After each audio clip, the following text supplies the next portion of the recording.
আসসালামু আলাইকুম দর্শক, নিরাময় হোমিও ইউটিউব চ্যানেলে স্বাগতম। আর আমি ডাক্তার এম.এন. পারভেজ আছি আপনাদের সাথে। আজকে পুনরায় হাজির হয়েছি নতুন একটি ভিডিও নিয়ে, নতুন একটি বিষয় নিয়ে। দর্শক, আপনার সন্তান কি রাতে ঘুমের মধ্যে দাঁত কিড়মিড় করে, হঠাৎ রেগে যায়, খাবার খেতে চায় না, নাকি সারাক্ষণ খেতে চায় কিন্তু তারপরেও শরীর শুকিয়ে যাচ্ছে? যদি এর মধ্যে একটিও আপনার সন্তানের সাথে মিলে যায়, তাহলে আজকের ভিডিওটি শেষ পর্যন্ত দেখা আপনার জন্য অত্যন্ত গুরুত্বপূর্ণ। কারণ আজ আমি এমন একটি বিষয় নিয়ে কথা বলবো যেটাকে অনেক বাবা মা সাধারণ সমস্যা মনে করেন, কিন্তু বাস্তবে এটি একটি শিশুর শারীরিক ও মানসিক বিকাশকে নীরবে ক্ষতিগ্রস্ত করতে পারে। আমি বলছি পেটের কৃমি সম্পর্কে।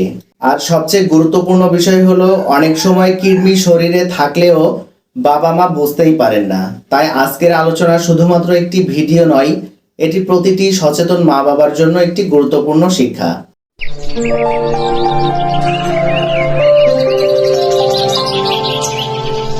দর্শক, প্রথমেই জেনে নেব কৃমি আসলে কি।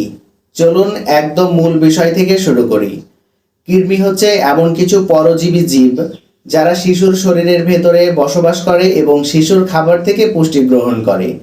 অর্থাৎ আপনি আপনার সন্তানকে ভালো খাবার দিচ্ছেন, ফল খাওয়াচ্ছেন, দুধ খাওয়াচ্ছেন, কিন্তু সেই পুষ্টির একটি অংশ চুরি করে খেয়ে নিচ্ছে কৃমি। এখন চিন্তা করুন, যে শিশুর শরীরে প্রতিদিন পুষ্টি চুরি হচ্ছে, তার বৃদ্ধি কি স্বাভাবিক হবে? এই কারণেই অনেক শিশু খায় কিন্তু বাড়ে না। দর্শক, এই পর্যায়ে জানবো কৃমির লক্ষণ, যেগুলোকে অবহেলা করা একদম ঠিক নয়।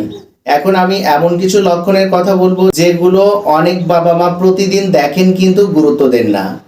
ক্ষুধা কমে যাওয়া, আবার অনেক ক্ষেত্রে অস্বাভাবিক ক্ষুধা, পেট ব্যথা, পেট ফাঁপা, ওজন না বাড়া, মুখ ফ্যাকাশে হয়ে যাওয়া, মলদ্বারে চুলকানি, ঘুমের মধ্যে দাঁত ঘষা, পড়াশোনায় মনোযোগ কমে যাওয়া, খিটখিটে মেজাজ, বিশেষ করে মলদ্বারে, রাতে চুলকানি হলে বিষয়টিকে গুরুত্ব দিতে হবে। দর্শক, এই পর্যায়ে জানবো কৃমি শুধু পেটের সমস্যা নয়। অনেকেই মনে করেন কৃমি মানেই শুধু পেটের সমস্যা, কিন্তু বাস্তবতা অনেক বড়। দীর্ঘদিন কৃমি থাকলে রক্ত স্বল্পতা, শারীরিক বৃদ্ধি রোধ, রোগ প্রতিরোধ ক্ষমতা কমে যাওয়া, পড়াশোনায় মনোযোগ কমে যাওয়া, দুর্বলতা, এমনকি কিছু ক্ষেত্রে মানসিক বিকাশও প্রভাবিত হতে পারে।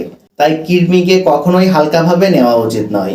দর্শক, একজন চিকিৎসক হিসেবে আমি কি দেখি? যখন কোনো শিশু আমার কাছে আসে, আমি শুধু কৃমি আছে কিনা সেটা দেখি না। আমি দেখি শিশুর স্বভাব কেমন, খাওয়ার অভ্যাস কেমন, ঘুম কেমন, শরীরের গঠন কেমন। কারণ হোমিওপ্যাথিতে আমরা শুধু রোগ দেখি না, রোগীকেও দেখি। এই কারণেই একই সমস্যার জন্য সব শিশুকে একই ওষুধ দেওয়া হয় না। দর্শক, এখন জানবো গুরুত্বপূর্ণ হোমিওপ্যাথিক চিকিৎসার সম্পর্কে। আমি আজ অনেকগুলো ওষুধের তালিকা দেব না, শুধুমাত্র সেই ওষুধগুলোর কথা বলবো যেগুলো বাস্তবে খুব বেশি ব্যবহৃত হয়। প্রথমে যে মেডিসিনটি আছে সেটি হচ্ছে সিনা। যে শিশুর মলদ্বারে চুলকানি, দাঁত কিড়মিড় করে, খিটখিটে মেজাজ, বারবার নাক খোঁটা অভ্যাস, কোলে উঠতে চায় কিন্তু কোলে নিলেও শান্ত হয় না, তাদের ক্ষেত্রে সিনা অত্যন্ত গুরুত্বপূর্ণ একটি মেডিসিন। এটির ডোজ সিনা 30 শক্তির মেডিসিনটি 3 ফোঁটা করে দিনে 2 বার সামান্য পানি সহ 5 থেকে 7 দিন খেতে হবে। এরপর যে মেডিসিনটি আছে সেটি হচ্ছে টিউক্রিয়াম মারুম ভারুম। বিশেষ করে যখন রাতে মলদ্বারে তীব্র চুলকানি হয়, তখন এটি খুবই উপকারী।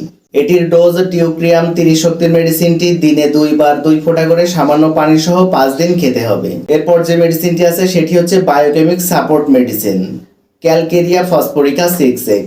যেসব শিশুর কৃমির কারণে দুর্বল হয়ে গেছে, ওজন বাড়ছে না, শারীরিক বিকাশ ধীর, তাদের ক্ষেত্রে এটি একটি গুরুত্বপূর্ণ বায়োকেমিক সাপোর্ট। এটির ডোজ 4টি ট্যাবলেট দিনে 3 বার খাবার পর চুষে খেতে হবে।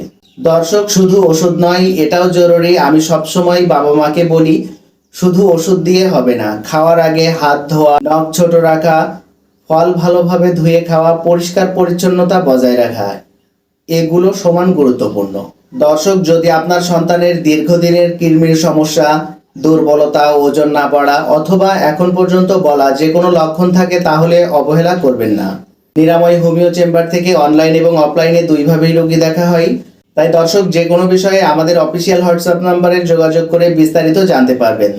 দর্শক, আজকের ভিডিওটি যদি আপনার সন্তানের জন্য উপকারী মনে হয়, তাহলে শুধু নিজে দেখে থেমে থাকবেন না। হয়তো আপনার একটি শেয়ার আরেকজন মায়ের সন্তানকে উপকার করতে পারে। ভিডিওটি ভালো লাগলে লাইক করুন, কমেন্টে লিখুন শিশুর সুস্বাস্থ্য চাই। আর যদি আপনি চান শিশুদের স্বাস্থ্য, পুষ্টি ও হোমিওপ্যাথি নিয়ে আরও গভীর ও তথ্য সমৃদ্ধ আলোচনা, তাহলে এখনই সাবস্ক্রাইব করুন নিরাময় হোমিও চেম্বার।